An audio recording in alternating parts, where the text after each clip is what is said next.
সুপ্রিয় শিক্ষার্থীবৃন্দ, তোমাদের সবাইকে আবারও স্বাগতম নতুন একটি ক্লাসে। আমাদের আজকের ক্লাসে আলোচ্য বিষয় হলো শুভা। লিখেছেন রবীন্দ্রনাথ ঠাকুর। এই শুভা গল্পের প্রধান চরিত্রই হলো শুভা। শুভা কথা বলতে পারে না। শুভা একজন বাক প্রতিবন্ধী এবং এই বাক প্রতিবন্ধী মানুষের প্রতি কবির যে ভালোবাসা তাই প্রকাশ পেয়েছে শুভা গল্পে। তোমরা যারা ইতিপূর্বেই আমার ক্লাসগুলো করেছো তোমরা নিশ্চয়ই জানো যে আমি প্রতিটা গল্পে লাইন টু লাইন তোমাদের ব্যাখ্যা করে দেই না। আমি চেষ্টা করি খুব সহজ ভাষায় তোমাদের বুঝিয়ে দেওয়ার, যেন তোমরা পরীক্ষার খাতায় সৃজনশীল খুব সুন্দরভাবে লিখে আসতে পারো। তো চলো দেরি না করে শুরু করি আমাদের আজকের আলোচনা শুভা। গল্পের শুরুতেই আমরা যদি একটু চরিত্রগুলো নিয়ে আলোচনা করি তবে আমরা দেখতে পাই গল্পের প্রধান চরিত্রই হলো শুভা। শুভার পুরো নাম সুভাষিনী। গল্পে আমরা কোথাও কোথাও সুভাষিনীকে শুভা, সু কিংবা শুভি নামেও দেখতে পারবো। শুভা কথা বলতে পারে না। শুভার দুই বোন রয়েছে, তাদের নাম সুকেশিনী ও সুহাসিনী। শুভার বাবা বাণীকণ্ঠ। গল্পে আমরা শুভার আরও দুই বন্ধুকে দেখতে পাবো, অর্থাৎ দুটি গাভী, সর্বশী ও পাঙ্গুলি। এছাড়াও রয়েছে ছাগল ও বিড়ালের বাচ্চা। গল্পে আমরা আরও একটি চরিত্র দেখতে পাবো, তার নাম প্রতাপ। তো চলো চরিত্রগুলো চেনা হলে আমরা মেইন গল্পে প্রবেশ করি। শুভা। শুভা বাড়ির সবচেয়ে ছোট মেয়ে। তার বড় দুটি বোন রয়েছে, নাম সুকেশিনী ও সুহাসিনী। তাদের নামের সাথে মিল রেখে শুভার বাবা তার নাম রেখেছিলেন সুভাষিনী। এখন সবাই তাকে সংক্ষেপে শুভা বলে ডাকে। অনেক খোঁজাখুঁজি করে ও টাকা পয়সা খরচ করে শুভার বড় দুই বোনের বিয়ে হয়ে গেছে, কিন্তু শুভার বিয়ে এখনো হয়নি। যে কথা বলতে পারে না, সে যে অনুভব করে এটা কেউ বিশ্বাস করে না। যেই দেখত সেই শুভার ভবিষ্যৎ নিয়ে দুশ্চিন্তা করত।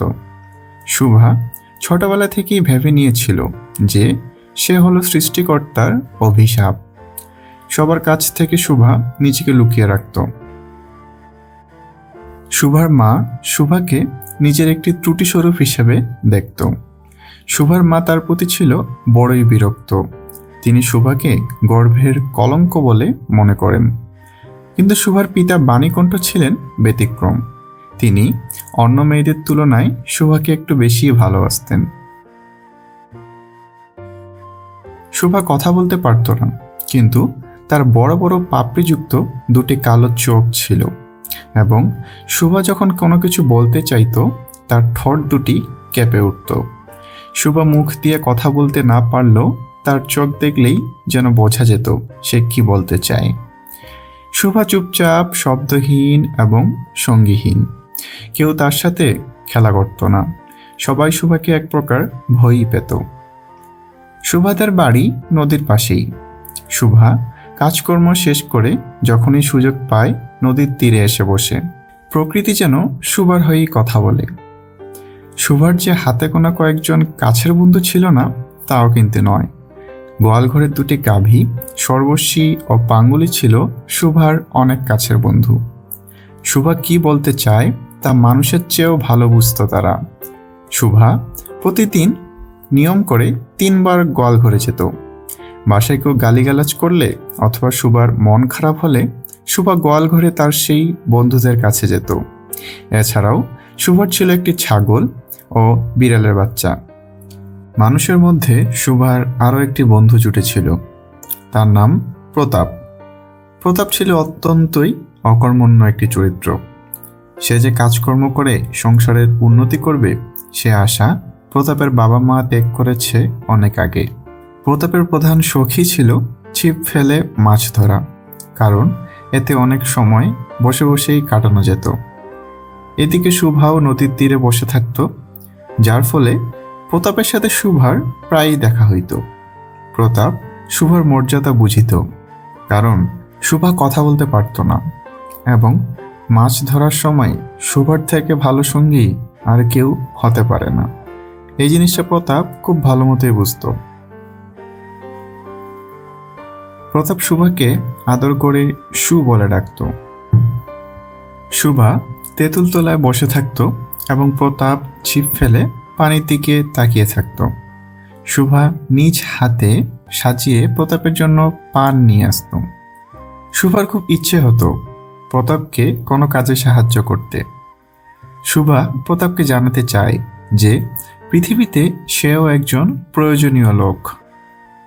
শুভা মনে মনে ভাবতে শুরু করে, সে যদি জলকুমারী হতো সে হয়তো প্রতাপকে আশ্চর্য করতে পারত।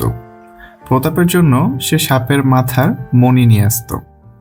কিন্তু শুভা তো আর জলকুমারী কিংবা রাজকুমারী হয়ে জন্মগ্রহণ করেনি, সে জন্মগ্রহণ করেছে বাণীকণ্ঠের ঘরে।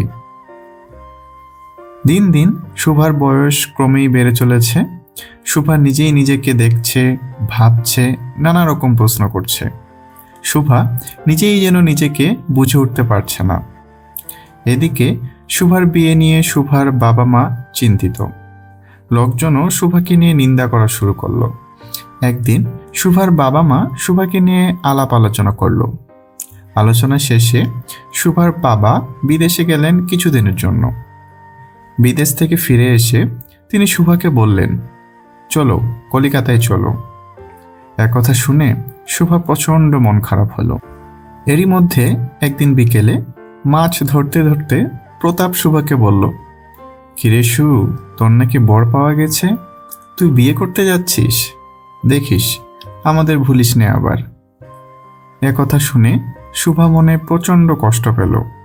সেদিন শুভা আর সেই গাছের তলে বসল না। শুভার বাবা বাণীকণ্ঠ ঘুম থেকে উঠে তামাক খাচ্ছিলেন। এমন সময় শুভা তার পায়ের কাছে বসে বাবার মুখের দিকে তাকিয়ে কাঁদতে শুরু করলো। শুভাকে সান্ত্বনা দিতে গিয়ে বাণীকণ্ঠের শুকনো গালে চোখের পানি গড়িয়ে পড়ল। কাল কলিকাতায় যাওয়ার দিন স্থির হলো। শুভা গোয়ালঘরে গিয়ে তার বন্ধুদের কাছ থেকে বিদায় নিল। সেদিন রাতে শুভা তার সবার ঘর থেকে বের হয়ে তার সেই পরিচিত নদী তটে শুয়ে পড়ল। শুভা যেন এই ধরিণীকে বলতে চায়, তুমি আমাকে যাইতে দিও না মা, আমার মতো দুটি বাহু বাড়াইয়া তুমিও আমাকে ধরে রেখো। ঠিক এভাবেই সমাপ্তি ঘটে শুভা গল্পটির। শুভা গল্পটি আমাদের শেখায় যে অনুভূতি প্রকাশ করার জন্য শব্দের চেয়ে হৃদয়ের ভাষা বেশি গুরুত্বপূর্ণ। এটি আমাদের সমাজের কঠোর বাস্তবতাকে সামনে তুলে ধরে, যেখানে বিশেষ চাহিদা সম্পন্ন মানুষদের প্রতি সহানুভূতির অভাব দেখা যায়। শুভার মতো অনেকেই হয়তো আমাদের চারপাশে আছে যাদের কষ্ট আমরা বুঝতে পারি না। তাই আমাদের উচিত মানুষের প্রতি আরও মানবিক হওয়া, তাদের অনুভূতির মূল্য দেওয়া এবং ভালোবাসা ও সহানুভূতি দিয়ে তাদের পাশে দাঁড়ানো। আশা করি এই আলোচনা থেকে তোমরা শুভা গল্পের যে গভীর বার্তাটি কবি রবীন্দ্রনাথ ঠাকুর আমাদের দিতে চেয়েছেন তা তোমরা বুঝতে পেরেছ। ভিডিওটি ভালো লাগলে একটি লাইক দিয়ে কমেন্ট করে তোমার অনুভূতি আমাদের জানাতে পারো এবং এরকম আরও ভিডিও পেতে চ্যানেলটি সাবস্ক্রাইব করে আমাদের সাথেই থাকো। দেখা হবে নতুন কোনো ক্লাসে নতুন কোনো ভিডিও নিয়ে। সেই পর্যন্ত সকলেই ভালো থাকো, সুস্থ থাকো। আল্লাহ হাফেজ।